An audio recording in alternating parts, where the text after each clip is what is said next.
Coming up on this week's show, we celebrate our 300th episode. Woo! Woo!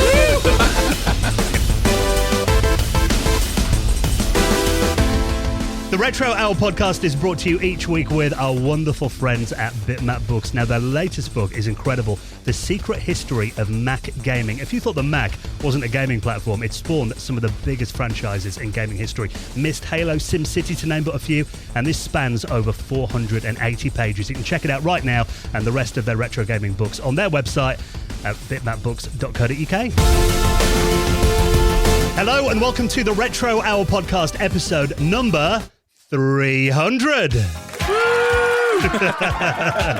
Your weekly dose of retro gaming and technology news with me, Dan Wood. Me, Ravi Abbott. And me, Joe Fox. And it is amazing to have you joining us for our celebrations tonight. 300 episodes of this little podcast that Ravi and I decided to start on a drunken night out in Amsterdam. Yeah. Almost 6 years ago now. Just when podcasting was not popular and it wasn't kicking off and it was going down, and then suddenly the wave went up. We rode that wave all the way, baby. Yeah.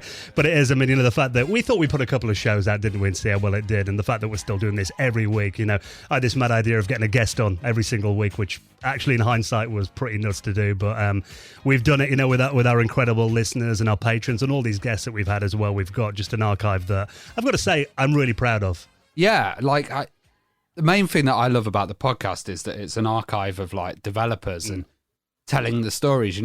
We've had people that have sadly passed away that have been on the podcast, and now their stories are actually preserved, which I just think's awesome. And also I just love getting together with you guys. Even during this pandemic time and stuff, it's kept me sane, and it's just been fun to get together. And now we're actually all in the same room. Oh my God. I'm still really nervous. I don't even know what to say. I'm so nervous that we're live. I'm so nervous that we've got all these amazing guests on with us right now in the background. But yeah, man, episode 300, I'm so happy. I'm so excited. And like you guys, Ravi just stole my line now. I was going to say, I've just loved hanging out with two of my best friends. The last 6 years. Oh, you guys. And hopefully it just keeps going. So.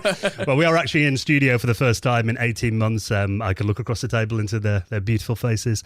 And also, we are streaming this live to our patrons on YouTube as well. We're going to be putting out a video version of this show, as if it wasn't complicated enough, just to add a bit of extra complication there as well. We've got trick-or-treaters in the background. Yeah, so, we're recording on Halloween, so if you hear some noise, dogs barking and everything, all part of that live atmosphere. And we thought for our 300th episode, this show's never been about us guys. It's always been about our guests. And we thought, 300, let's get 3 guests on. And actually, we've got 3 incredible guests, 3 friends of the show who we've had on before, but it's always amazing catching up with them. And actually, a few of our guests haven't been on for a long, long time. So let's welcome on our first guest, the fantastic Clint from LGR. How you doing, Clint? Greetings. I am doing quite well. Good to be back here again. Yeah, we were looking and we thought you were on about 2 years ago. It's 5 years you were last on this podcast, which, half a decade has gone by since we last caught up with you. You're on 1.5 million, over 1.5 million subs now as well. That, you must be proud of that. Oh, yeah. It's been a weird 5 years. Honestly, this past 5 years has been the most exciting, the most growth, the most, just things taking off and stuff happening in terms of videos, connecting with people that I never thought they would. So, I've got a Wikipedia page now. It's crazy. Oh, wow. That's when you know you've made it. You're famous now. Yeah. It's so funny. It's oh, man, finally they're not getting deleted every single time somebody tries to. It's somebody. I tried to make one for myself and that got removed. Not notable. So. Yes. According to some metric, it's notable now. So, yeah, exciting times. Good 5 years. Oh, well, great to have you back, Clint. Thank you so much for joining us this week. And let's welcome on our second special guest, fresh from the red carpet at Ashen's new movie last night, Kim Justice. How you doing, Kim? Hey, guys. How you doing? Lovely to be back here. Congratulations on 300. Oh, thank you so much. And how was the Ashen's movie then? Can you say anything about it? Or, Oh, yeah, no, it was wonderful. It was nice to properly see it on a big screen in Odeon in Leicester Square. It's a lovely little movie. Nice little sort of send-up comedy heist sort of thing. And yeah, just a fantastic atmosphere. Lovely to see a lot of people as well. Again, people who I haven't seen since the start of all lockdown business. Yeah, pretty hectic night being Halloween weekend in London, as you can imagine. Oh, God, yeah. People dressed in ridiculous garb and all that. But yeah, it was a right good laugh. And your channel, I mean, we were all talking before we started the episode, the videos you've been doing recently, these documentaries that you just continue to put out. That literally, I was saying to the guys before, your channel is one of these I can put on. I want to watch. I'll watch one video of Kim's before I've been watching all night. So incredible. What's your latest one then? The SimCity one? So my latest one is SimCity, yes. Actually came from, it's something I've been kind of thinking about for a while, but one of my patrons actually really kind of gave me the impetus, said, I'd really love you to do documentary in real life. You'll find so much interesting stuff if you have a look at SimCity. And it just, as those sort of things kind of do, just drives you down a certain rabbit hole of just looking through the research, finding all the different things that inspired the game, the struggles that he had with actually trying to originally get it out there, and also the mainstream impacts that it had, a lot of the political stuff that it kind of ended up inspiring. There's just so much there. It just ended up getting longer and longer. And but yeah, finally managed to put it out this Friday, and quite happy with the reception. Yeah, everyone needs to check it out. I mean, your videos are just incredible, Kim, and it's great to have you back on the show as well. It's been way too long, I think, since we had you on.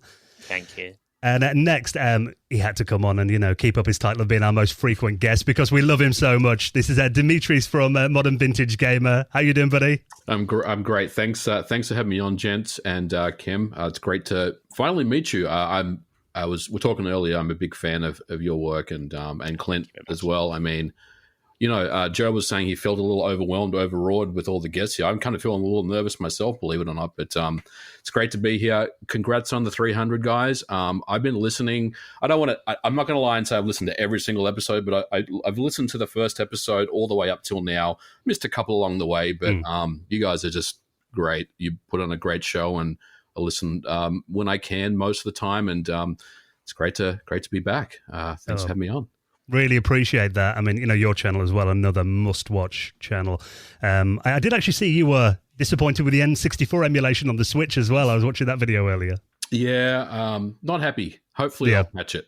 And it just goes back to my memories of buying an N64 and playing the original hardware and knowing how it feels, and look, I think I mentioned this in the video, but to the average person that picks this up and plays it, they're going to have a great experience. They're going to be fine. But to kind of the old school guys like me that played N64 on a CRT, there's just something off about the whole thing. So, hey, it actually hit trending on YouTube, which is not something I can say that's happened to me very often. I think it's like the second or third time in my entire YouTube career. So if Nintendo sees it, hopefully they'll make some patches. We'll see. Or maybe they'll just block the video, which they've done before as well with me. I know your history with Nintendo, yeah. But hopefully they'll address it. I mean, there's a lot of public. There's not just me. There's other videos that have come out. Big mainstream websites have talked about the N64 service. It's not particularly great. So hopefully Nintendo will offer a solution to it. Was the Virtual Console a bit better, on previous generations? Yes and no. So the Wii Virtual Console was way better, Ravi, but the Wii U Virtual Console is actually worse. Okay. Which is interesting, but there's the input lag was introduced with the Wii U Virtual Console, and there's also, and I don't know if you've really looked at the Virtual Console in a while, but there was this kind of this dark filter that was applied to all the games on the Wii U that really just kind of washed out the colors.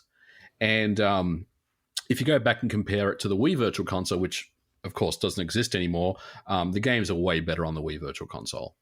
Really good. Well, yeah. I'm sure we're going to get into that and lots more as well over the next hour. I'm sure this hour is going to fly by as well. I think we could do easily a 3 or 4 hour show with our incredible guests this week. I mean, before we get into some of the topics, we're going to do a bit of a retro kind of roundtable discussion, but also we've had some little messages left by friends of the show as well. Should we hear one now? Yeah, go for it. Yeah. Hey, you crazy dudes at the Retro Hour podcast. This is the Metal Jesus, and love what you guys do. I've been listening to you guys for years now. You guys are amazing, and congratulations on hitting 300 awesome episodes. Can't wait to see what you guys do for the next 300. All right, have a great one. Oh, Metal Jesus rocks. We love him. Thank you so much for that, mate. We'll be playing more of those throughout the show as well. We've got a few topics to talk about, though. Why don't we get straight into the first one, Ravi? Yeah, so thinking, we haven't really been to events, and, things have changed quite a lot. And I think you went to VCF East, didn't you, Clint? And Kim, you've gone to Play Expo and stuff. We're just wondering, like, what events are kind of like in the post-COVID world, and do you think they'll get to like the levels that they were before? Because really, before COVID happened, they were massively kicking off. Like, we were going to loads all around the world. So, what are events like in this new world? Well, it's kind of weird because I've been to a couple of events recently. I went to EGX in at the XL for a bit, and as far as like post-COVID events go, you could really see the struggles with that one. That there were no major exhibits at all. Like there was no Sega, no Nintendo, no Sony, and a lot of people were complaining. Like there was all sort of hashtags like EGX refund and so forth, which was a bit disappointing. I mean, I was kind of thinking, I was trying to see like the good side of it, because obviously like these people want to put on a decent event. They don't want to put on a like rubbish. But if you can't get the people, you can't get the people. And maybe it would have been better for them to wait a year. But then obviously the profits that events must bring, you can see why they might have gone sooner. I mean, with Play Expo Blackpool that I just went to, it's kind of weird to say about the sort of post-COVID that, because, I mean, anyone who's been to that event in particular will know that it's a place where time seems to just stand still. Yeah. Blackpool is perpetually stuck in the 1970s, and the venue itself, the Norbreck Castle, is. I don't know if Dimitris and Clint are familiar, but you should look it up. You should look up the reviews of this place. It's like Castle. Yeah. It's like Castle Colditz. It is or Faulty Towers. Faulty Towers. Yes, it is a truly amazing, ridiculous place. So yeah, in Blackpool, it was kind of a mixed bag of people. Some people sort of respecting like masks and so forth, wearing them. A lot of people, to be honest, not. But there was a good spirit, at least, of people trying to muck in and make the event as good as possible. But yeah, I think it's hard to see like when events are going to get back to as they were before COVID, I feel, because we're just not there yet in so many ways. The virus is still very much kicking around. So I think we've still got at least another year or more of waiting and seeing and sort of normalising a process to deal with this, really, from an events perspective. How do you find it over there, Clint, then, in terms of VCF? Because I know it looked incredible. It looked very busy as well from your video.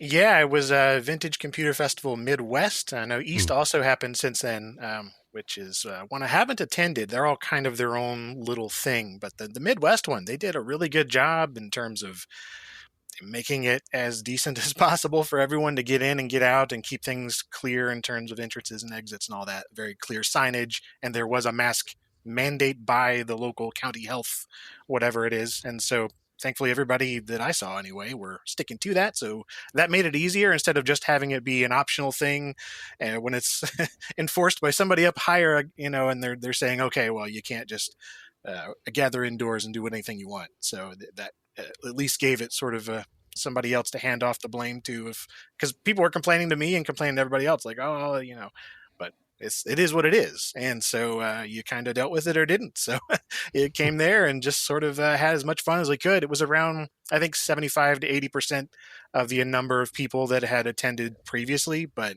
I mean, this is still over 1,000 folks in a pretty small building. So it was bizarre at first, but I mean, once it got going, it felt like any other event like that I had been to, just, with folks sort of coming and going a little bit quicker. They weren't lingering nearly as long.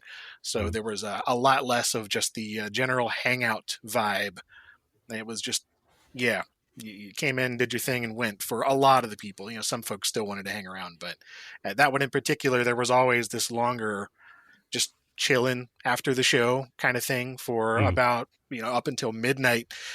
And most folks, they just didn't do that, at least how it had been in the past. So that kind of part of it, if you go to events like this, like I like to do, is just, hang out with people and then maybe not necessarily do the event stuff so much. I just like hanging out. And that part really wasn't there. It's not quite there yet, which is, it is what it is. But I was at least able to, see everybody that I wanted to, and, did my own table for the first time there, which kind of helped. Previously, I had just attended these things as a person, just wandering the halls.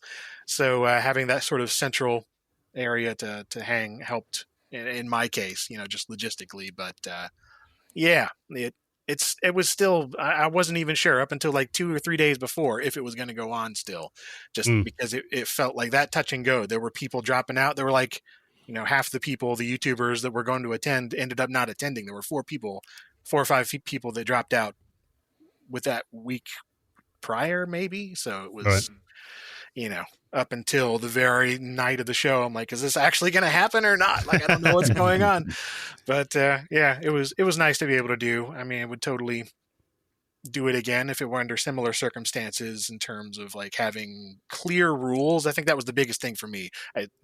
Just having like rules that people were supposed to follow as opposed to just random guidelines, which like where I live now, we've never had anything like that in this county. So it's literally county to county. It can change. And so you never really know with events. You can go literally across the line and full open events with no masking, no mandates, no nothing. And then the other county across from me, it's vaccinations required to even go to an event at all. And they limit the number of people. So the vagaries are what makes things odd right now, I think. Yeah, it all changes day by day, doesn't it? What about you, Dimitris? Have you been to any events since post-COVID? No, the last event I went to was in 2019, which was the Portland Retro Gaming Expo, which it's been almost 2 years now since that event. I was a little nervous about going back to events this year. I was asked to attend a couple of them, but I thought I'm going to sit it out for another year. Next year, hopefully, E3 will come back and I'll probably go there and maybe 1 or 2 other events. But no, I was more than happy just to sit it out this year and just see what was going on. But I am very, very glad to see that some events are starting up again, and it seems like people are slowly starting to trickle back to these events, which is really cool. Because I think, these retro events, especially in the US, Clint knows, there used to be a lot of them throughout the whole calendar year. And I think, unfortunately, some of them have probably fallen off now because, the smaller ones probably won't survive or haven't survived this year and last year. But I think it also gives the bigger events more focus, to really put on some really good shows. So, yeah, I think for me next year will be, hopefully, as long as, things don't get worse, which I'm hopeful they won't, I'll be back at events next year. I think maybe like the plan forward, because obviously people need to kind of keep the money flowing, like you said, and keep these events kind of going, would, instead of trying to fill the huge venues that they used to before, maybe do like half the size and then sell out that and then try and expand kind of that way. I think at the moment there seems to be a lot of trying to fill the space that you had before, which is, maybe a way forward just to go smaller and sell out and just keep it going, like you said. And then you've got a future of kind of events. Yeah, and places like the Norbrake Castle, I mean, without us guys there to, support the bar tab, the place would go bankrupt, I think. I just want to mention, everybody I know Clint and Dimitris won't know what it is, but everybody goes on about the Norbrake Castle. My auntie got married there. Wow. Because my family are actually from Blackpool, which just kind of says a lot about me. You page boy at the wedding. Yeah. Hopefully it didn't smell of effluent back in those days. It probably did. Well, I mean, on our show, we often talk about what's been happening in the news in retro gaming as well. I don't know if you've seen this about the Halo 3 original server shutting down along with the rest of the series on the Xbox 360. And that was something the other day that, now that's kind of that system, the Xbox 360, which doesn't feel that long ago to me, is now considered retro. I mean, is this something that, is it unreasonable, do you think, to expect servers to stay up forever? And do you think that's going to affect game preservation? I know maybe you've got an opinion on that, Dimitris? I think it's probably unreasonable to think that servers will stay online forever, as much as I don't like when services like that get shuttered. I tend to speak out about things like that. But unfortunately, you're right, Dan. I was thinking about this myself the other day, that the 360 is 2 generations ago, but we don't really think that it is, because the Xbox One and the Xbox Series consoles, they're not one and the same, but they kind of get lumped in together all the time. Like when you buy Xbox Series game, when you buy the physical game, it says Xbox One and Xbox Series on the cover. So, the backward compatibility is kind of implied. So it's a matter of, well, it just kind of feels like that this generation, the last generation for Microsoft, is kind of one and the same. And then before that was the 360, but we tend to forget the 360 came out in 2005, and the world was a very different place back in 2005. So not really a huge surprise that the service is being shut down. It's very, very sad to see that that's happening. But I think, the original point, eventually all of these servers are going to go offline. As much as I don't like it, it's just the reality of things when they don't want to spend the money to keep the servers running. The cost, they're upside down on the cost, and it's just time to take things offline, unfortunately. I remember watching it must have been Clint's video you did, actually. It was when the Xbox 360 Slim Edition came out, and you did the comparison video between the two, and that must have been over a decade ago now. That's crazy. Yeah, it was like that was like 2010 or something. I'm actually working on a 10th anniversary video about Skyrim now. There's a decade of that game being released 40 times over. And now there's another re-release coming out. So that's, I think, an interesting sort of other side of this is whenever one of these games, big games, goes offline, I always wonder, I'm like, okay, well, when's the remaster coming, which is going to have like new servers? Because anytime a big Halo type of thing comes out and or as it goes down, I always just expect something else is going to come out to replace it, because there's still money to be made there, but they want to do it in their own way. And I was just thinking about that here, writing my Skyrim script that doesn't rely on servers necessarily, but I was running into one thing where you can no longer actually buy the original version of Skyrim anymore, or its DLC on Steam. It's been delisted. Right. I didn't realize that. I was going through there in my library. I'm like, okay, let's get the original one because I don't want to show the special or the upgraded or the HD, whatever. And I couldn't find it. I'm like, well, that's so stupid. Even little basic things like that, even it doesn't have to be multiplayer servers. It's just they re-release the game, and then all of a sudden the original is no longer there. And that part of it annoys me too, in terms of wanting to go back and recapture the game as it looked and played and everything in 2011. So I had to go and dig out my physical DVD with the key and everything and install it that way. Put it to my Steam account. Thankfully, it still lets you download it if you have the key. But it's a constant thorn in my side whenever something like that happens, and I can't help but see announcements like that of a server going down and being like, yep, they're just going to re-release it at some point. Yeah, we saw it with Grand Theft Auto, didn't we, when Vice City and San Andreas, the new trilogy was announced, and you can't get the originals anywhere. They've been taken off. They're doing that with that too? That's so annoying. It's bad enough. I saw a viral tweet not a few days back, actually. Someone had found a 360 in the wild, and it still had the Blades dashboard on it. Oh, wow. And so everyone was just like, oh, my God, the Blades dashboard. It was so much better than the one that they replaced it with, which was just nothing. And it's stuff like that that just makes you feel quite old. Because, I mean, to me, I don't know about you guys, the 90s was still like 10 years ago. Yeah. Not even that. I mean, as far as servers go, I guess, I mean, obviously for games like Halo, as Clint says, there's always going to be remasters and stuff for the popular stuff. I suppose for other stuff, from the perspective of preservation, the fans often have to do the legwork in a lot of cases, don't they? Yeah, there's like fan-made resurrections. Yeah, I was going to say, I imagine, hopefully 10 years down the line, we'll be commenting on about how like the Halo 3 server that somebody still has open is now closing down or something. They've got a multiplayer game with 10,000 kills in or something like that. But that kind of actually, I'm skipping a few topics here, which we'll come back to. But where do you guys kind of think retro gaming or gaming in general is probably going to go in like the next kind of 10 years? Because as Dan said, the Xbox 360 and the PS3 are kind of like, they could be seen as retro now. But, you need the internet for so many of these games and stuff like that. Where do you guys see it in 10 years time? Like, we'll start with you, Dimitris.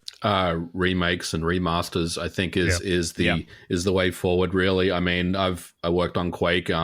We've got other games at Night Dive that we're working on that we're bringing back. I mean, I think a lot of studios, a lot of publishers are really big on remakes now.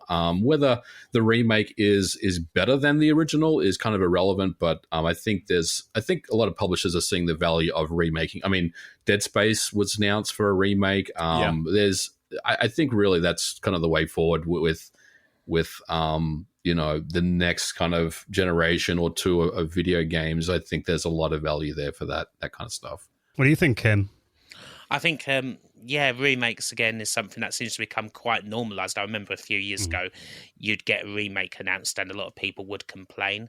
And it seems like gradually less and less people are kind of almost just seeing it as remasters, even in like cases where it's a game that's only a couple of years old. That seems to then suddenly get a remake come out for it. I think as far as the future goes, I mean, certainly it seems like all of this is going to be digital. For a start, I mean, the physical media just seems to be not long for this world, especially when it comes to new games. And even for older games, whether it's the prices going up to ridiculous levels, being pushed up through rather illicit means, or the general degradation of physical media goes in general, you're going to see more and more retro people turn into things like the Mister and Raspberry Pis and so forth to get an authentic experience, which I think in some ways it's not necessarily bad at all, because I mean that opens anything that kind of like that opens it up more to people is something I'm here for. I mean, if we were still just relying on physical media for our old games as opposed to everything else, and the prices going up as it is, it become a much more insular hobby and it would just die out in the end. And you're getting like discless systems coming out and stuff, and they're often the cheaper option, so more people might be getting them. You know, discs and physicality seem to be a bit of a luxury. Like, That's like swearing to our ears. No. Sorry. I was literally thinking, I can't imagine Clint's too happy about that, like, with where things are going. Yeah, the weird thing is, I bought one of those discless systems with the PS4. Wow. Because I realized that with PS4, I had the PS4 and a PS4 Pro, and I bought a grand total of 2 physical games for that entire platform. But I had over 100 digitally, just because it was getting easier at that point when I finally got an internet connection that wasn't throttled and had caps and all these things. So it made more sense at that point, just because I don't play consoles very much at all. I play stuff mostly on PC, and everything on PC is pretty much digital. It's been that way for such a long time that I was already getting used to it. And so by the time the PS5 came around, I'm like, well, fine, this one's available, and I purchased it, and it's been okay. And for these kind of systems anyway, it doesn't really seem like having the physical copy makes much more of a difference to preservation anyway, because all these servers are going to go down, or some other thing is going to break, or they're just going to re-release it or redo it in some other form, or hopefully eventually it'll all be able to be emulated and imitated and simulated on some, like, that's my dream, is that retro just goes to a completely platform agnostic thing where we're just running code on some other device. We don't have to rely on old things at all. That would be great. I mean, which seems a little absurd considering how much of what I do relies on the old hardware and software. Yeah, but I know that you're breaking my heart with your realism. Physically, oh my god!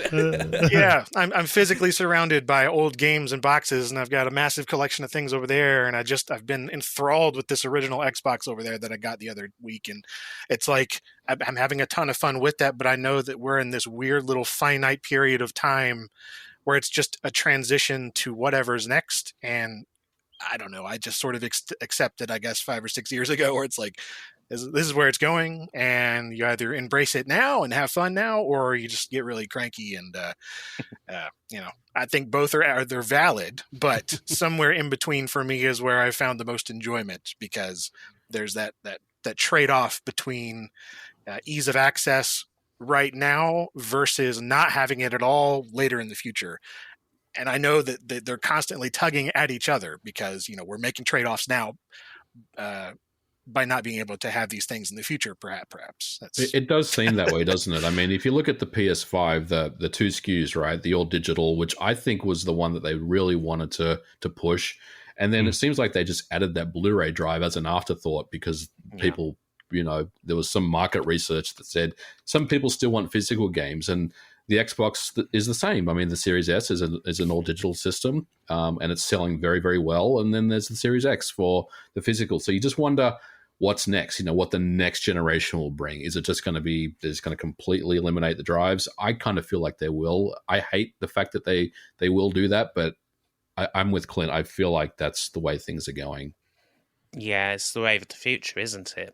I mean, do the PCs that you work on have drives on them? Mostly, I mean, mine doesn't.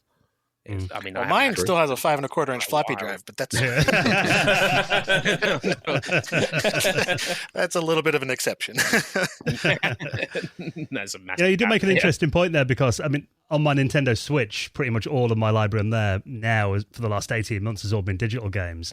But I kind of wonder, one day those servers are going to get turned off and am I going to lose them? And I think, Dimitris, obviously you do a lot of videos about piracy. And I think in the end, that's probably going to be the way that I imagine the best bet for getting preservation in the future. Unfortunately, or fortunately, whichever side of the fence you're on, emulation and piracy, ROMs and all that stuff is really what will save video game preservation. Yeah, totally. I agree. 100%. What do you think of systems like, recently we've seen FPGA systems have come along that are kind of, not quite emulation, obviously, the reinterpreting the original hardware in a new form. I've not seen if you've covered anything like that, Clint, on your channel. Is there anything that you've got? I actually literally yesterday picked up a system that I might go into it in the future with the Mr. Project and everything. So I'm really looking forward to diving into that because it intrigues me a lot, especially for the hardware that isn't very feasible for most folks to get, like arcade machines and, import computers and such, which have become unobtainable. I think that there's a lot more in that as opposed to, I feel like I have 100 different ways to emulate a PlayStation by now, so I'm really not interested in that necessarily, the console side of things. But the other side, where it is getting very, very close in accuracy to these arcade boards, which I collect those too, but I've already had like 2 or 3 of those die on me in the past couple of years.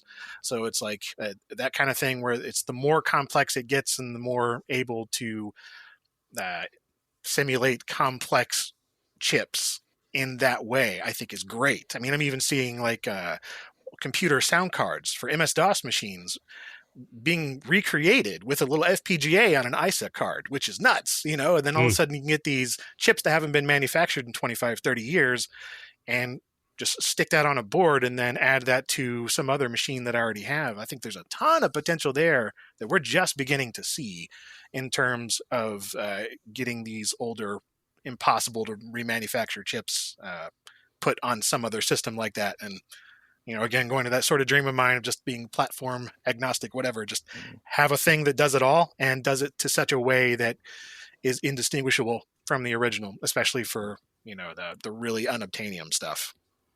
I think I really love the idea that there's like multiple cores on there as well, so a lot of people would just choose it for one system or a few that they want to emulate, or, looking at the Neo Geo collection. But then they might go, oh, I want to look at this other system, or I'm going to try and explore this one. And it kind of opens it up to systems that people maybe would have never had access to or couldn't even touch back in the day. So, yeah, I think that's really valuable. Yeah, and I'm looking here in our YouTube chat. James Walker, he said, Mr. is the only way he's going to get to play a proper Acorn Archimedes machine. So, yeah, for those systems that are just, you can't get a hold of in certain parts of the world or are getting ridiculously expensive now, it does open it up to more people. I don't have one yet, a Mister, because I have a lot of hardware. I actually have an Archimedes as well, so I don't need a Mister for that. I've got an X68000, a PC98. Now, eventually, these things are going to start breaking down, and maybe I'll look into it then. But right now, I've been keeping an eye on that whole scene, and it looks really, really cool. But I haven't jumped in yet myself. I think it's something I'll get around to at some point, though. What about you, Kim? Yeah, I'm going to jump into it eventually. I know I am, just for the potential from a computer side again, talking about things like Acorn Archimedes, and things like that. And, the more obscure the computer system, the better. I'm just, as someone who's kind of more casual on the front, especially when it comes to the technological aspect, I'm having a look at stuff and making sure, is setting up am I going to be able to accomplish it without, falling over, it all collapsing and me crying on the floor. But it seems to be getting more and more open on that front, which I'm very glad to see. And I mean, again, especially I think for computers as well, that's particularly what I'm interested in as someone who doesn't necessarily have the space or room to set up all the things I have on that front.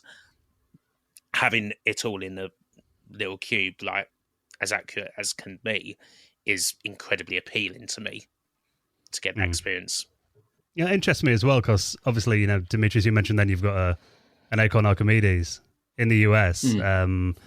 And I've got one as well, and I think it's a great machine. Here in Britain, we use them at school. They were like our school machines. Have you got any experience with those, Clint, or is that like a platform you'd like to look at?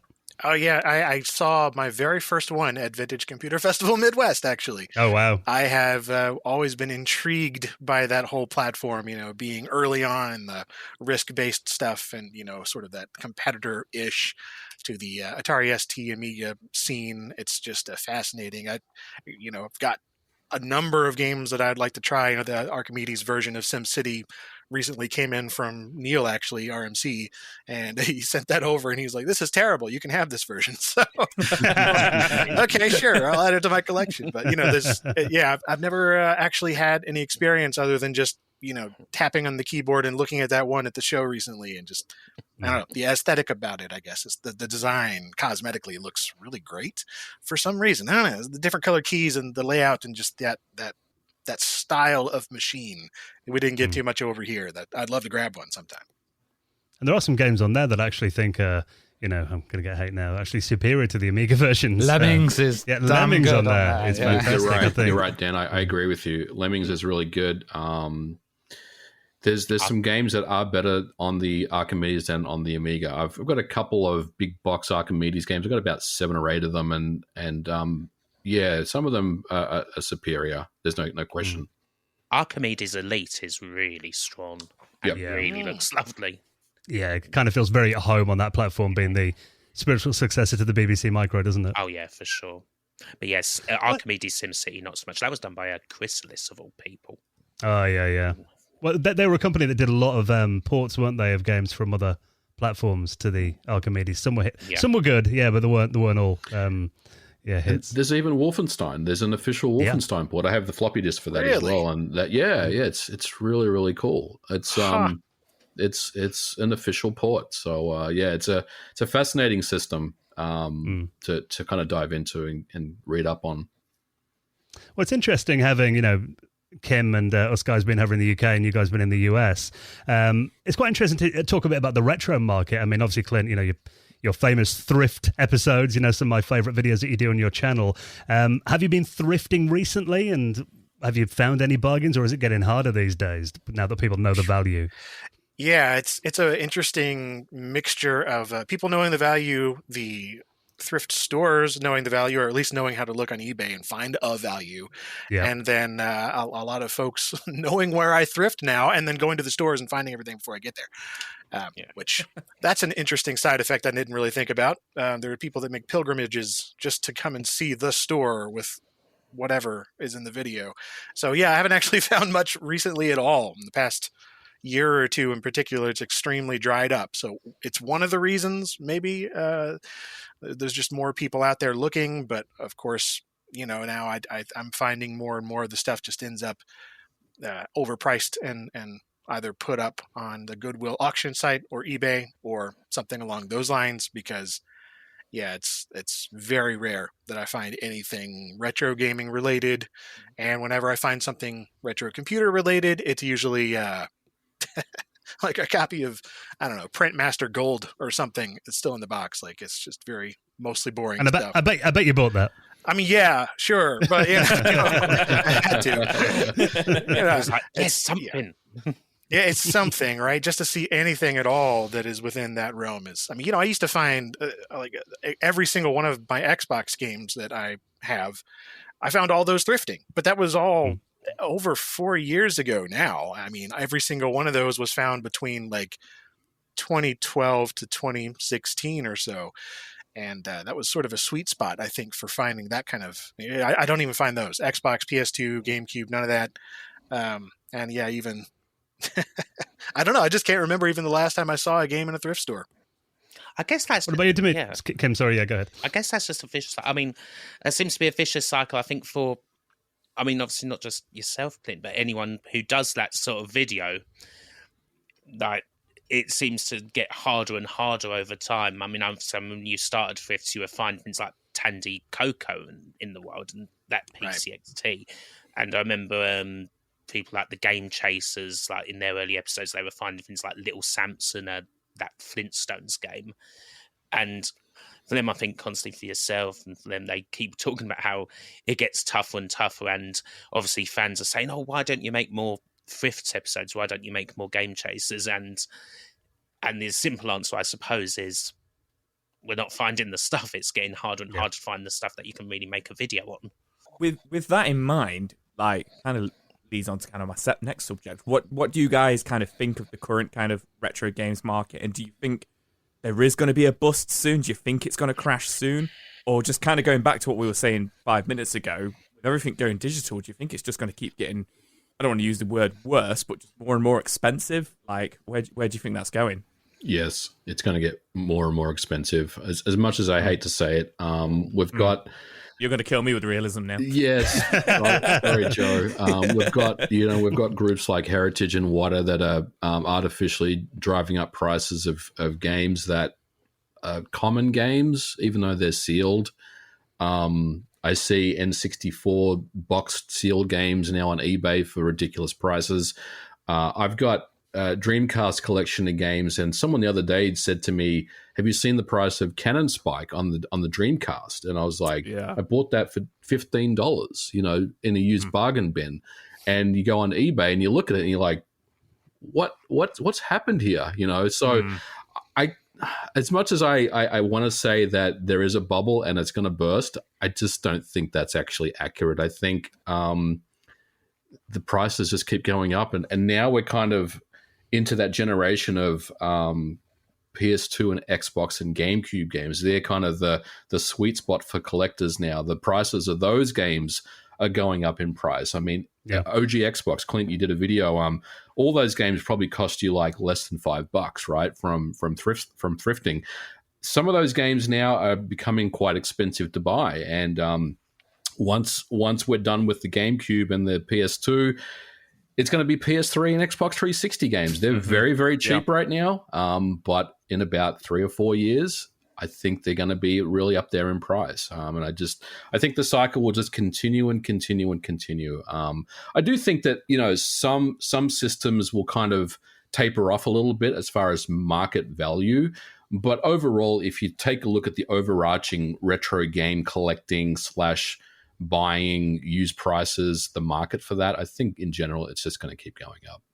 When's the bit rot going to kick in and people find all their games are disintegrated and suddenly the market That's a good collapses. Question. And I mean, a lot of collectors probably don't even take the games out of the box, right? I mean, they want to preserve the packaging, they want to preserve everything about it. So a lot of them, probably don't even consider that. They just put it in their plastic protective sleeve, and they put it on the shelf, and that's great. If you're a collector, I'm all about that. But I think there's probably a lot of bit rot that's going around that a lot of these collectors don't even realize they have, right? I mean, I think there's something to be said about that, maybe test your games as well when you buy them.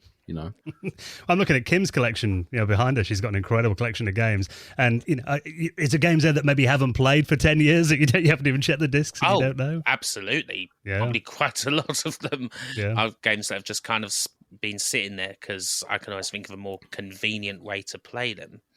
I don't know if it's the same in America, but does it seem to you like the more popular games, the most popular and most common games seem to be just going up and up as well? It's not just the rare stuff. I mean, when I was in Blackpool a couple of weeks ago, there was one particular seller who, just going to remain nameless, was trying to sell Super Mario Kart on the SNES, £150.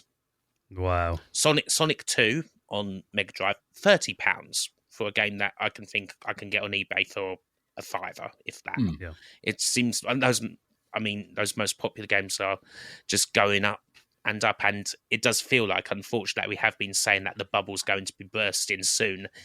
It feels like we've been saying that for about 10 years.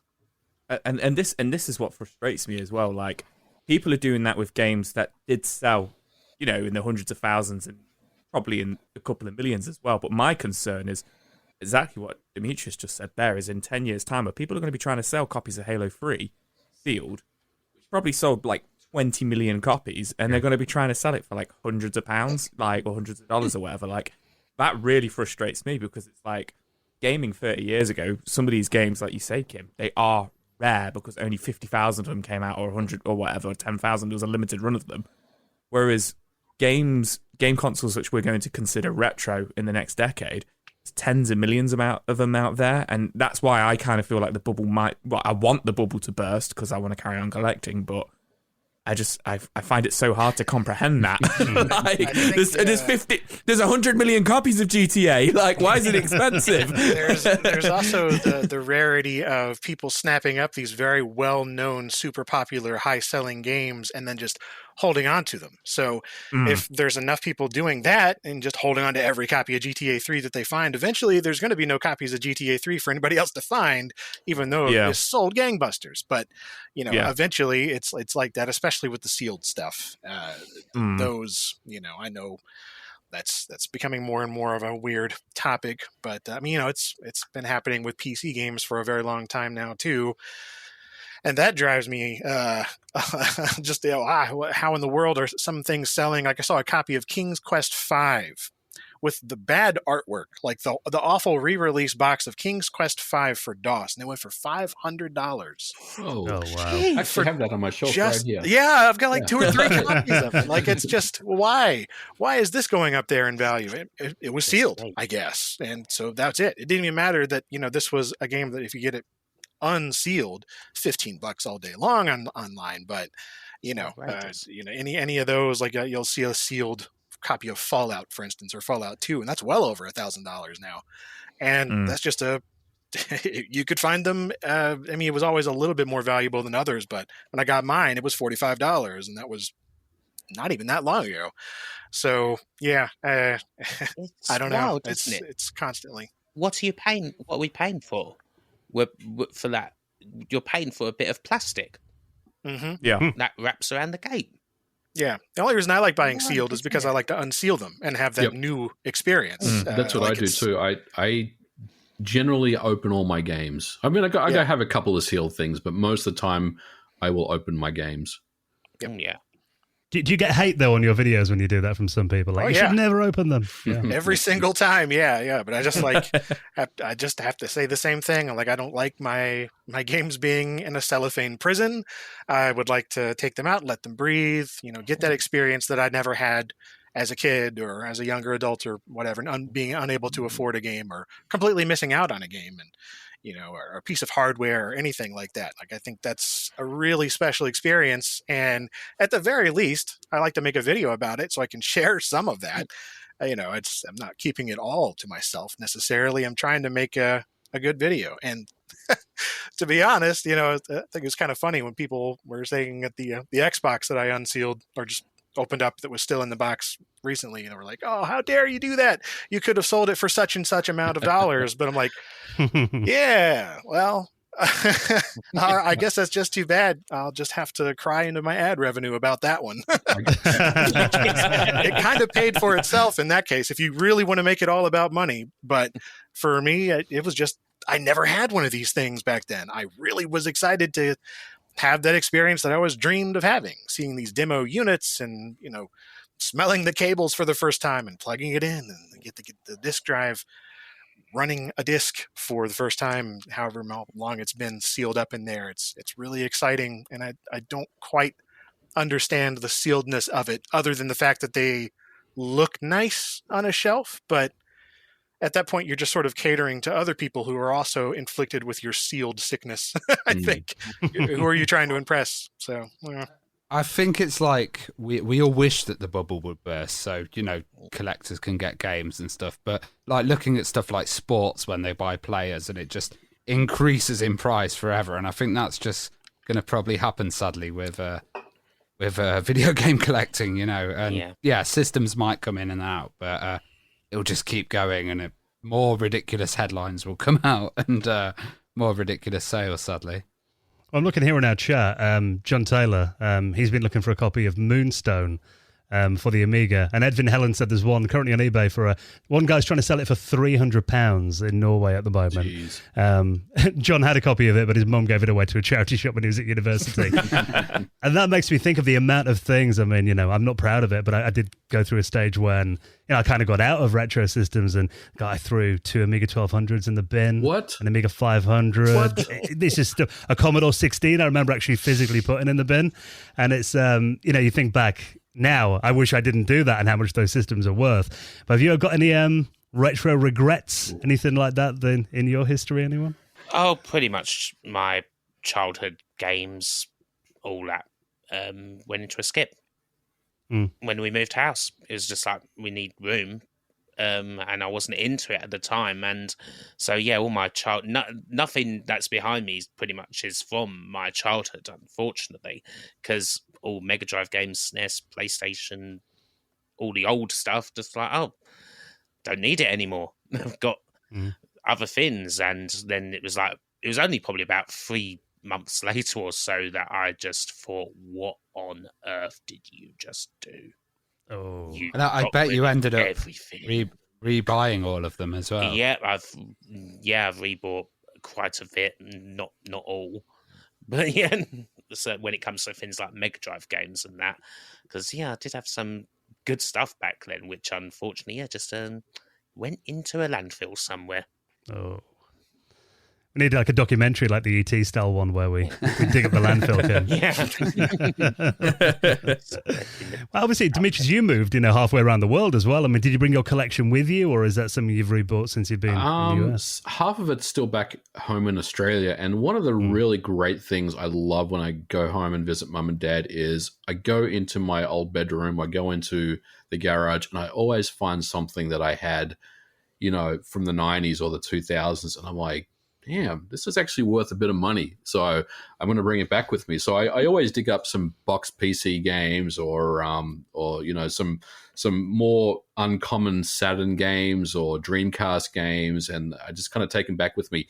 And it's one thing that I really love to do. But I mean, as far as the collection that I have here, I've actually pared it down quite a lot. Like I did a game room video maybe like 3 years ago now where I had IKEA shelves all around my basement. I'm down to like about a third of that now because I kind of got to a point in my life. I'm probably a little older than you guys, where it's like, what am I doing with all this stuff? I've always loved video games to play video games, and the collecting aspect, while I've definitely had my moments of being into right now, and I think I want to say going forward, I'm not really into the collecting side as much as I used to be. So I'm more than happy to kind of donate things away or donate to museums and things like that. So I've actually been paring things down, but I do love that feeling of going back home and finding something new or something that I hadn't seen literally for 20 years or so, which is it's always fun. It's always a stash in the attic, isn't there, at your parents'? Well, I did with my magazines, all my old computer magazines. I actually gave a load to Ravi, got rid of a load of them. Now I've been buying them all back on eBay again over the last couple of years. Crazy. Yeah, it's amazing how that happens, but what can you do? What about you, Clint? Have you always had your collection then, or is this something you started recollecting? How did it work? Yeah, I didn't really start collecting again until like 2005 or 6, getting back into retro stuff, which, I mean, wasn't even, I don't know, seems kind of weird to even think about what was retro then and what it is now. But I at that point was thinking about some of those items again, mainly because I didn't have any of the stuff from my childhood. Like at that point, all the computers were long gone. They ended up in a landfill. The software, who knows what happened to it. I know actually a lot of the stuff was just burned in a fire. So that was all just gone. So there's that whole aspect of it. I just started collecting the things that I remember having on occasion, finding them at thrift stores mainly. And at that point, it just became a more active collecting obsession for a good 10 years there. But yeah, I haven't actually been seeking things out on purpose for a good little while now, because I sort of scratched that itch very, very well. And at this point, yeah, it's been nothing but paring down for a good number of years, which oddly enough, being a YouTuber has made it much more difficult in ways that I didn't anticipate, because I've done a number of things in my videos where it's like, oh, I'm showing this and I have this, and then somebody says, oh, they have this and this and this that's related. And it started this snowball effect that I never anticipated, of just people constantly sending things in, even without a public address or anything like that. It just sort of gets passed around, and then people ask about something else. And yeah, that is the whole aspect of this collecting thing that I'm still not equipped to handle. I don't know what I'm going to do with all this YouTube stuff, because this is Have not you got a storage last. place still? I do, yes, but yeah, it's so expensive. I don't know what in the world. I've gotten 3 storage places now, and they're all filled up with just the LGR stuff that's been sent in. That's all that's in there. I don't even have my own personal stuff in this place. I try to keep everything outside of the home, because it was genuinely driving me nuts, having things in the house and having this all around all the time. This, what you see behind me, is all that I have here, and this is the office, and this is all that I do in here. So yeah, it's just a very large swath of things, and I feel like I was becoming slowly overtaken by it, and it was starting to, I don't know, feel held down by it in a way, and I still don't really know what to do with that. Just in terms of it's beyond childhood at this point. That was satiated like 10 years ago, and now at this point it's just all the other things that I want to cover or I missed out on or something. But then after that, I don't know what to do with it. Everybody keeps saying to start a museum, but I mean, okay, yeah, that's a lot of time. Yeah. I don't know. I just at the same time, somebody says that, I'm like, yeah, but is there somebody I can just send it all to and they can do it? Yeah. And I can have it when I need it. Yeah. Talk to Neil or something. Get that going, because man, yeah, I don't know. It's a lot of physical goods. I think you've got like your childhood in there, but then loads of other people's childhood as well. Yeah, well, that's the other thing too. When all these things end up showing up, and they're from other people, and they were sent to me to take care of or go on to the next portion of their existence, or show in a video or something. And at this point, it's kind of impossible to do, because there's so much of it that I will never get to it in my lifetime. So there's something else that needs to be figured out with this. I almost wish that there were like I don't even know what. I mean, like how Hollywood has these big warehouses where it's like a prop place, and then all of the different studios and creators can use the stuff that's in there. Like, I wish there was that for retro YouTubers. Yeah. I've been tossing that around in my head. Like in Indiana Jones, when they put at the end with the ark. just Clint's collection. That's what it's looking like at this point. I would love to be able to share it around very easily, but logistics of that are nuts. a Hannah full of different people's childhoods. Sort of retro gaming dream catcher. Yes. Actually, it's quite interesting. Do you ever get approached by like movie companies for props and that kind of things? I imagine there must be a market out there for renting old machines. That happens rather often. Right. And it's something that I've only done once, and I probably will never do it again, because it was such a pain. It was some company, and I never got the item back. Just never did. It got, it was there. They supposedly used it. There was all this back and forth and paperwork and things to sign and an NDA on my part, because I can't talk about this and all this. And so it just, I don't know what ever happened to it. The computer's just gone. And so they kind of ended up in wherever they have their props. And it was, a mixture of some management changed and some other paperwork shuffled around, and then something got lost, or who knows. So, I don't really dabble in that, but it would be kind of cool to have that for people that I trust, perhaps, just to have access to it, because I send out a lot of my things. If there's ever another YouTuber that needs a thing, I'm happy to film footage or send them the item or whatever. But I do remember, talking about, we mentioned your storage for your systems and stuff before. And I remember you did a very honest video about the work-life balance of being a YouTuber and a retro collector as well. I mean, I find it quite interesting. Obviously, you're all making regular content. Is that something how do you kind of work that life retro balance and actually, having a life outside of retro? Is that something that you struggle with, or is that something that you've kind of got down now, do you think? I mean, I know I've struggled with it on and off forever, this entire time. Yeah. I mean, it's something I'm always trying to manage in terms of being able to turn my brain on or off in the right ways at the right times, because, working here at home or even over at storage or wherever, you just get in the mode where you just keep going and going and going. And then it's hard to click that off, especially when I don't have any coworkers. I don't work with anyone.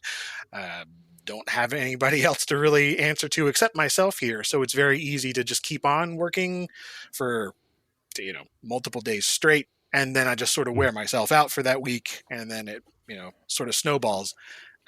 And the other side of that is it can become also very easy to just put things off and say, okay, well, yeah, I don't necessarily need to work today. I deserve this day off. But then that snowballs as well. And then you don't end up with this weekly schedule thing that I've been trying to do forever. So yeah, I'm currently doing this like 3 weeks on, 1 week off kind of thing. But on the week off, I'm working, so I don't really know what I'm doing. It just gives me more opportunity to make deeper or more complex videos. I still haven't figured it out. How do you find it, Kim? It's that video really resonated with me, that one about finding the work-life balance, because I think for full-time people who do this full-time, it's a challenge. I mean, I try to just concentrate, just try and make sure that I always try to make time just for little things that are just completely unconnected with retro at all, whether it's I always try to make time for a hour and a half or so practice on bass every day. And something little like that kind of sets things up. I do other things outside. I do amateur dramatics and stuff like that kind of gets me out there in a way that's not just, going out on events or whatever and drinking and all that, which is obviously not a good way of coping with the full-time YouTube thing. But I find it like the closer you get to like your subject, like the less you do things like in that free time. Like I find it very difficult to just even play games without actually thinking, what's the content that I can make out of this? Like it's hard to play games for fun anymore. Almost. It's fun still, but without even thinking about any kind of work that goes with it. The work-life balance is again something I think I'm still trying to figure out myself, and it can get quite difficult at times. It's like if you work in a chip shop and you don't want chips all the time. Good analogy. I was wondering where you were going with that. Well, I'd still want chips. What about you, Dimitris? How do you kind of balance it? I just want to agree with both what Kim and Clint have said. It's very difficult. I'm someone that is very schedule oriented. So I've got set routines every week where I make content. The difficulty is unplugging and switching off. And Clint, you mentioned taking every third week off. I couldn't imagine doing that right now. I mean, that just sounds like, red flags, because the algorithm is just going to completely tank my channel, which that's probably mostly psychological, because I know I make good content, and anyone that does good content, you guys, you know that how your audience reacts to your content. So it probably is okay taking a week off, right? Because your audience will be there, the following week. But a lot of it is in the mind. YouTube tells you just keep pumping content out. That's what we want. We want you to keep making videos. So I find it very difficult to unplug as well.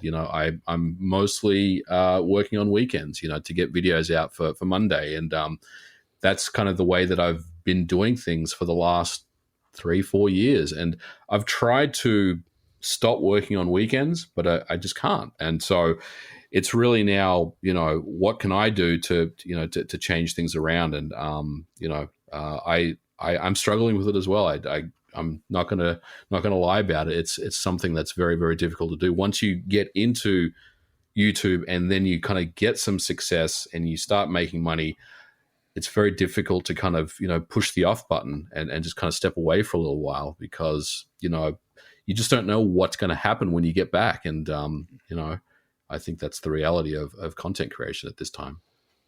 I think with us three as well, like if we missed a episode for a week, God, I don't know what would happen. Like, we just panic if we're like, getting close to when there's an episode deadline. Yep. But I think having the deadlines helps, though, doesn't it? Knowing that a new episode is going to drop on a certain day, then you've got something to work towards. But it's still that kind of feeling, and I think with three of us, we can maybe share the slack and kind of move it around a bit. But I can imagine it's a lot harder when you're on your own and you've got to be self-motivated. You can't get that from other sources as well. Yeah, the platforms do us precious little favours. I mean, as YouTubers, we can help each other out when we're in groups and if we find that we're struggling with things. Or, I mean, of course, if we have a certain base, obviously some YouTubers, a lot of YouTubers now more and more employ people. That is a thing.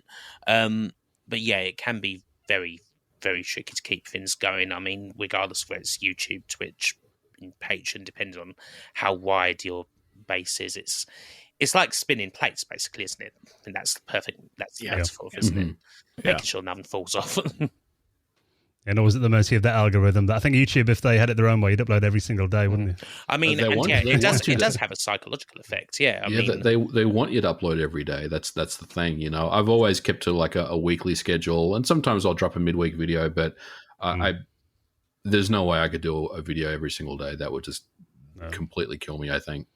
Well, as I mentioned before, another hour has just shot by, and I feel like we've barely scratched the surface. But if you've got just a couple more minutes, and we've got a few questions from our listeners on YouTube. If you've got a couple of minutes, everyone. Of course. Absolutely. Yep. Fantastic. Well, let's go through a few of these then. John Taylor, he just wants to say, actually, congrats on 300. Listening to this podcast for the last few years has cost me a fortune. We made him start collecting, apparently. So, wow. we apologise about that, John. Retro Hamer's been on as well. He said, does Clint still have the Spectrum from his video from about 10 years ago? Yes, I do.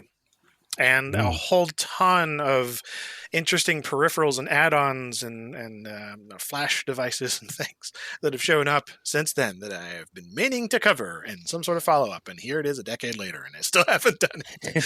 So, yeah, I haven't really gotten rid of any of those old machines. I still have them all in some form. I think about the only one that has died was that Amiga 500 that I had, but have since gotten a couple of 1200s and a 600. So, just haven't gotten, and a 2000 recently. Jeez. Nice. So yeah, still have it. Did you have a better way of putting it up then you had to put it up on the projector, didn't you, when you I did, yeah. I didn't have a PAL TV at that point. Now I have a few of those and a number of handy little conversion devices. Thank goodness for all the adapters and things that are out now. It's so much easier to display stuff and capture. Hyde209, VGM Remixer, has asked a question for you, Kim. What's your favourite Sega Mega Drive game? I bet this changes by the day, does it? It does change a bit, but there's two that I would say. One's a childhood favourite, one I got into later on. Streets of Rage 2 is the childhood favourite. I mean, I've been playing that game since 1992.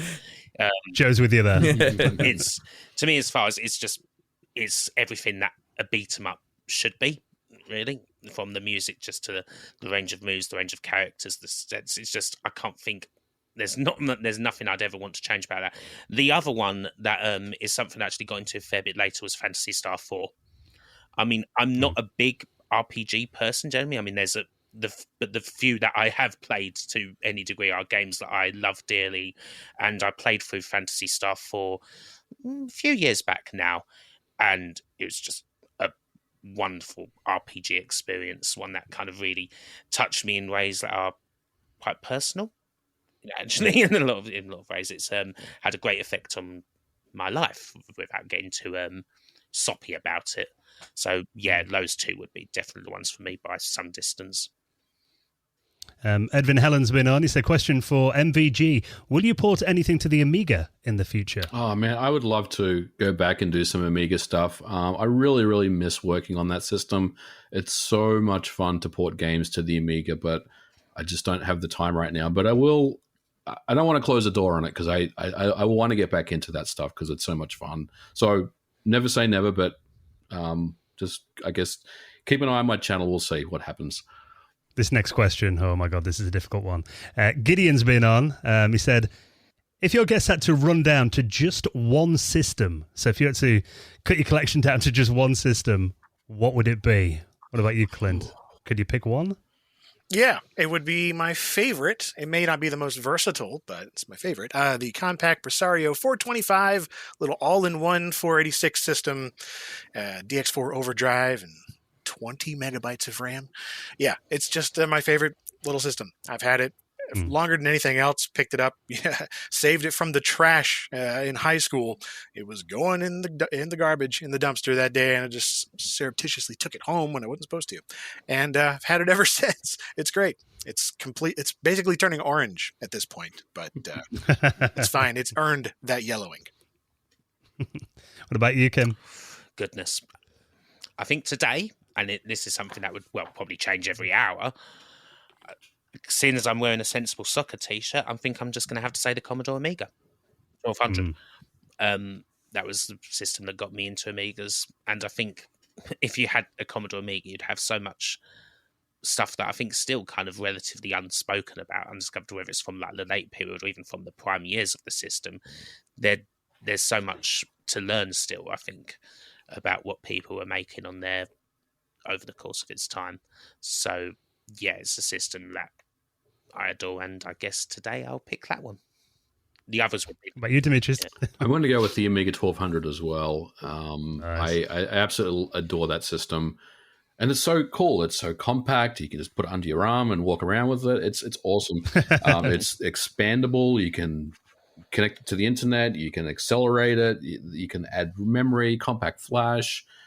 You can even emulate PC games on that thing. So I mean, what else do you need? So I think the 1200 is my pick for sure.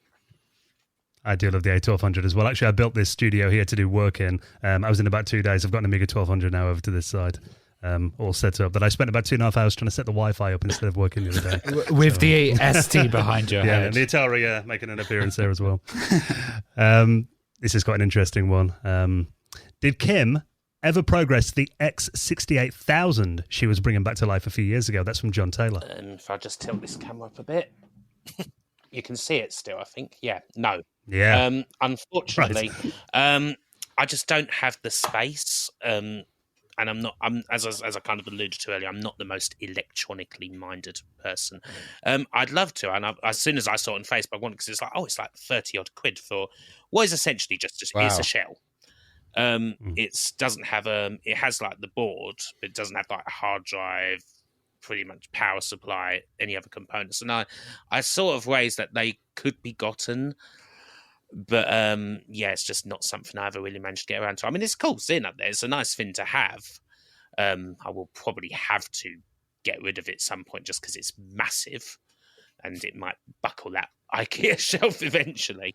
And suddenly the whole load comes falling down, but yeah, time went away on that one. Too much other stuff, alas. Andrew S. has asked if you could travel back in time to any point in the past and spend a day there, when would it be and why? What about you, Clint? Ooh. Like 1976 Homebrew Computer Club. Oh, yeah. Just to see all of that hype over things like the Apple I and all the different homebrew things that people were, bringing their own keyboards and their own displays, and just everybody talking about all of these exciting new things happening in the world of personal computing. I think just be a fly in the wall, not even talk to anyone. Just see that, the couple pictures that exist just electrify my imagination of some of those meetings. And I can, I don't know, it was just a wild time and a place just at the birth of personal computing when nobody knew at all what was going to happen next. And within a year, things were just going to blow up and nobody knew it. It's great. And you could show your copy of pirated Microsoft Basic to Bill Gates and see how he reacts. Yes. Get him to sign that infamous letter. What about you, Dimitris? Where do you go then in your DeLorean? I don't know if, I like, I have a lot of fond memories of computer stores that you'd walk in and just have walls of C64 games everywhere. Oh yeah, and I just kind of miss those days. I know Neil did at his cave. He recreated a shop front, which looked really awesome, by the way. So that really brought back a lot of memories. So any one of those kind of computer stores that would sell not just Commodore 64, but Apple and Speccy and Amstrad and BBC games. That's something that I really miss. I'd love to revisit that. Yeah, I'd love to walk into my childhood gaming store again as it was when I was like 8 years old. Open up the checkbook and basically buy out the whole store, right? Yeah. What about you, Kim? Tough one. Of course, again, there's the childhood gaming stores from my youth. You could go to that point when you were at the skip. Yeah, and that's just true, put your hand in. Good no. That's a tempting option. Yeah, just be like, nope, not doing that. I suppose, I was also thinking if I don't just restrict it to times when I was alive, sort of 1983 or so in the UK scene, when you're really getting like the boom times for the UK computers, and just had so many different ones around and so many, I suppose, people working in their sheds doing Lord knows what, and that was like the time when IT was really starting to become like very much pushed by the government as well. So it just seemed to go all over the place. You had the bedroom code, as you had, you can make this game, you can earn £1 million, which may not necessarily be the reality, but that's how they pushed it. I suppose certainly as someone who covers a lot of that era, that would have to be my pick to actually be a fly on the wall and experience for myself. Perhaps just sit in Clive Sinclair's boardroom or whatever and try to dodge the flying phones. I just want to live in every scene of Micro Men. I just want to be in all of those scenes. Perfect. We've got a couple here about videos that you might be doing that not necessarily retro and tech related. Hags Lab said, any more LGR Foods videos coming? Yeah, there's always something in the works there. Whenever I come up with an interesting sandwich or soup or something, why not? And FCAT asks Kim if you'll do any more non-gaming videos. There's always some things that kind of get into my mind, whether it's something that I end up doing on the second channel. Obviously, I do like wrestling stuff on Patreon, which is kind of very much separate from everything else. I do, if I get something that entices me, that makes me want to follow my muse, I do like to get out into video form, even if it doesn't necessarily end up like doing brilliantly or whatever. So there'll probably always be something I can't never say what. I would like to do, like, certainly before the pandemic, I had an idea of like going around the houses and kind of doing a lot of stuff more about like British culture, sort of saying like food culture, as well as it happens in the UK. There was a lot of stuff I was thinking about, and that stuff. Also business related things that kind of ends up alluding to in like gaming documentaries, stuff about companies, perhaps delving further into that side of things. So yeah, there's always little things here and there that I kind of think that'd be nice. It's just, whether they actually get done or not. Sometimes after a couple of days I think maybe not, and then other times it actually ends up becoming a video. You ever struggle with turning all of your hobbies into videos or being tempted to? Because I know I am. Oh, all the things that I'm interested in, that'd be a great video. That would be a great video, but then it's going to turn into work and I won't enjoy it. Yeah, exactly. You need that separation, don't you? Yeah. We've got one from Alex Andre Filion here, and it says, which guest would you like to interview on the Retro Hour? This is for us. For us, okay. Yeah. See, to me, it was always Clive Sinclair. Your dream one. Yeah, I would have loved to have Clive Sinclair on. Obviously, R.I.P. So Clive, he would have been someone. I just imagine he had so many interesting stories to tell. He would have been very blunt as well, wouldn't he? I'd hope so. Mine would have been Kevin Mitnick, and I'd really love to get him on still because he was doing hacking and just amazing stuff before anybody was, and he was kind of made an example for, and his story's like absolutely fascinating. So Kevin, if you're ever watching, Yeah, answer to my emails. Ravi loves all the hacking underground stuff, don't you? Oh, totally. What about you, Joe? You see, I don't want to butcher anybody's names, but it'd be a lot of Japanese developers for a lot of Streets of Rage and stuff like that. And also like the director of the Resident Evil games and stuff. They'd be like absolute dreams, but the logistics of it, and language and barriers and stuff like that would probably just never happen. But I've had, a lot of dream people on. Do you know what I mean? Not to brown nose anybody or anything like that, but like I loved it when everybody had on. But like Clint, like you were actually one of my favorite YouTubers of all time. So when we had you on, like that blew my mind. We had, Metal Jesus on. We've had a lot of people on who, a lot of YouTubers for me. Really, really, really cool. But yeah, probably some of the Japanese developers would be like dreams come true as well. Yeah, we just need to get like Google Translate. Needs to get better, doesn't it? Just like on our phones or something. You guys got Peter Molyneux on, because that would be a great interview. Oh, he would be great. Really love to. I don't know. He kind of had a thing where he wasn't talking to the press, but I think maybe we can strong arm him into it. Yeah, it'd be fascinating. Really. It's done a couple of interviews since obviously all the fins went down, but yeah, he has kind of stuck mostly to not really speaking to the press. And I also think the GTA team, Rockstar, the guys from Rockstar, tend to be really quiet, and I've never really seen any big podcasts with the houses. I guess the Stamper Brothers would be a really big one too. If you could manage to get them on, that would be a great interview. It's crazy because when we started this, the people that thought we'd run out of guests after 10 episodes, and we've done 300. And I still think there's so many more that we could get on. It's the fact that retro is always changing as well, isn't it? What was retro when we started this 6 years ago? It's kind of changed now. We wouldn't have covered PlayStation 2 and GameCube stuff really then, but now that definitely feels like it's retro today. So there's always going to be new retro if that makes sense, I think.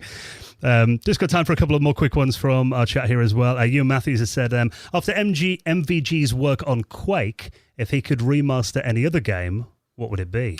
Oh, man. I get asked this quite a lot. I think I'd love to do a Silent Hill remake. I don't think that's something that would ever fall on my lap, but that's one game that I've really... I love the PlayStation 2 version, and I didn't like the HD collection, so I would love to be involved in a remake of that. And I guess the other low-hanging fruit is Metal Gear Solid. I think that's another game that I'd love to bring back. And there's one more here as well from Carl. Christmas memories. What's your favourite Christmas memories from when you were a kid? Is there one that kind of sticks in your memory? What about you, Kim? Any Christmas in particular, or a gift that you got? 1997 PlayStation, experiencing that for the first time, and for the first time playing what would become my all-time favourite game, Final Fantasy VII. Having that sort of blow my mind back in the day, having played a little bit, Sega and Amiga for the past years before that. And again, to experience 3D. Looking at some of the games now that I got, then I kind of got FF7, Tomb Raider 2, and ISS Pro. And especially to look at something like ISS Pro in particular, and compared to modern football games, it almost kind of sounds quaint to say how mind-blowing it was. But truly, the first time playing that, and it still actually holds up quite well as a football game, to be honest. But first time actually playing it, it's like, oh my lord, it's just like watching football on the television. Apart from the repetitive commentary in that game. The commentary in that game is amazing. It's so cheesy. It's Alan Partridge. He must have lead in his head. Yeah. That was one of them. What about you, Clint, then? Any Christmas memory that springs to mind? Yeah, I got to say, Christmas 1994, I asked for one thing, and that was SimCity 2000 for DOS. And all year long, just that was it. I nailed it into the parents' head and anybody who would listen. And Christmas came and went, and it wasn't there. And it was oh no! And I was seriously, I had to have been crying at some point. I'm just like, and then go over to make the trip to the grandparents' house, and lo and behold, there it was under the tree. Oh, they tricked you. Did trick me, and which was crazy because my grandparents they've never owned a computer, didn't know anything about them. It was not at all what I expected from them. You usually get socks or T-shirts or something. But yeah, that was a fantastic little. The parents got one over on me. I still got to get them back for that sometime. So that was great. About you, Dimitris, and any Christmas memory that springs to mind? 95 PlayStation 1 for me as well. That was above and beyond anything else. I was just so hyped for that. And when it came out, I was not disappointed. That was just an amazing system. I didn't like you guys. I didn't think I was going to get it. I asked for it. I didn't, because I think the Australian price was like $6.99 or something, outrageous, right? But no, I ended up getting one, and I loved PlayStation ever since. Well, it's been an absolute pleasure celebrating our 300th episode with some wonderful people. So thank you so much, Clint, Dimitris, and Kim, for joining us for the celebrations. It's been a pleasure having you on again. Thanks for having us. Thank you. It's cheers, guys. Pleasure. Yeah, we just want to say a massive thank you as well to not only our amazing patrons, but our listeners as well. We do the show week in, week out. And what about another 300 episodes of this podcast, Andrew? I would love another 300 episodes. 300 more guests, but I would love that. Well, thank you so much for checking out this special episode and things. Normal service will resume from next week.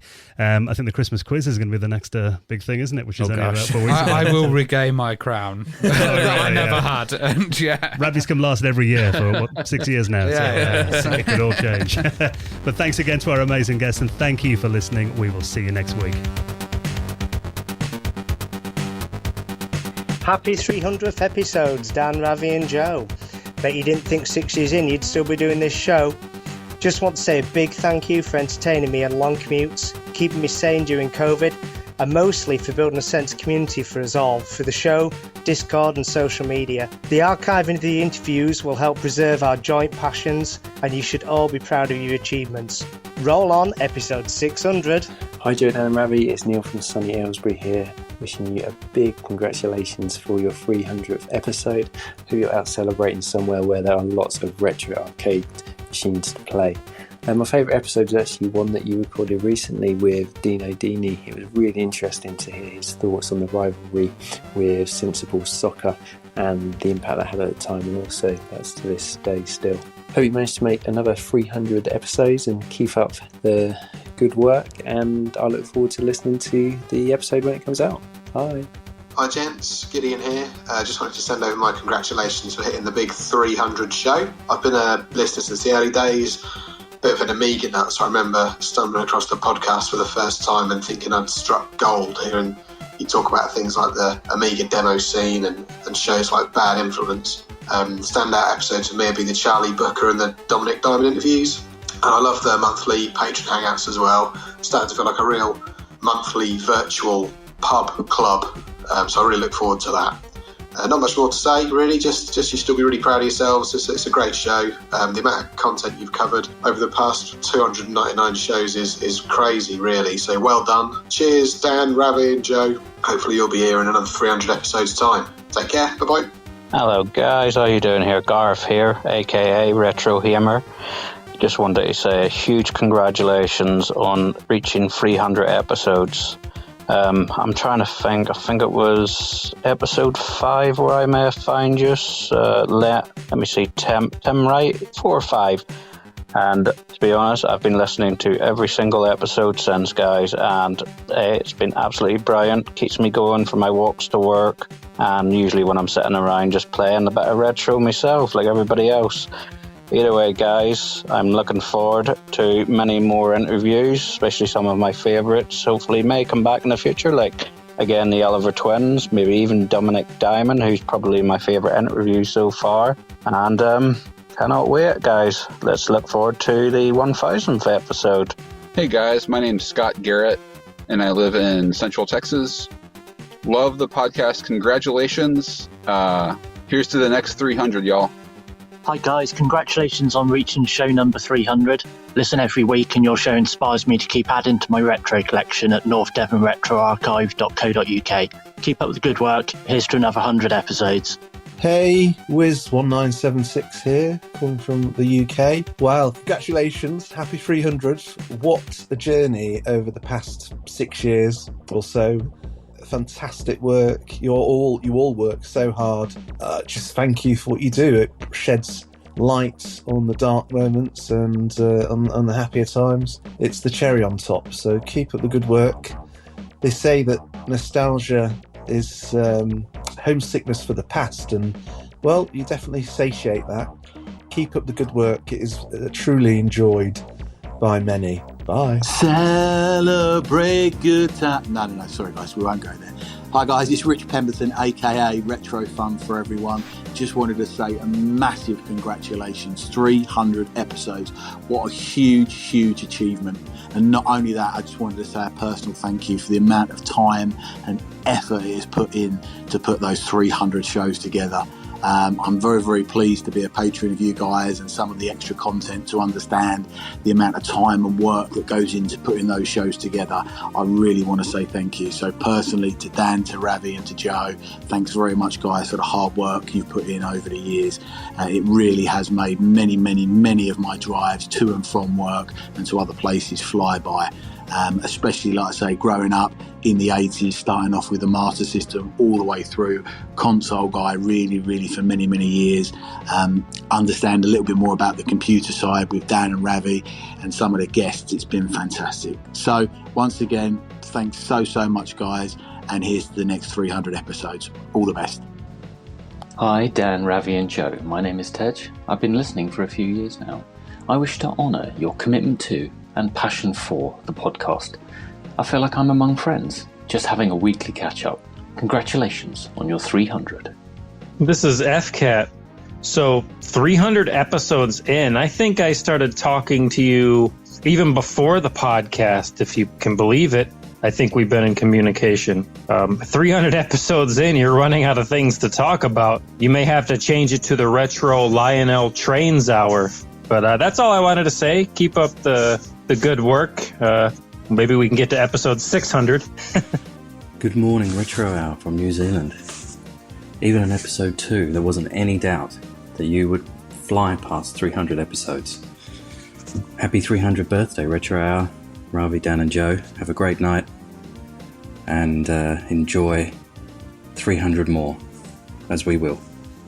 Hi guys, it's Dave Moore, one of the Patreons. Just wanted to say thank you very much for 300 fantastic shows. Congratulations for reaching it. In terms of a favourite show, anything involving the Amiga or the 80s and 90s retro gaming scene. Absolutely fantastic. Keep up the good work, guys, and here's to another 300 episodes. See ya. Hey, Dan, Ravi and Joe. Thomas, aka High209, the VGM remixer here. Congratulations on 300 episodes on your fantastic podcast. I think it was about a year ago that a colleague of mine recommended your podcast, and I've been hooked ever since. You usually keep me company during my Friday morning jog, and even though we haven't met in real life, I think we have a lot of things in common. Like Dan, you and me both have a deep appreciation for the Amiga, and Ravi, you and me both seem to enjoy making quirky electronic music. And Joe, you and me are both massive fans of Resident Evil and Castlevania, so that's all cool. Well, congratulations on 300 episodes. I hope you'll make 300 more. Cheers.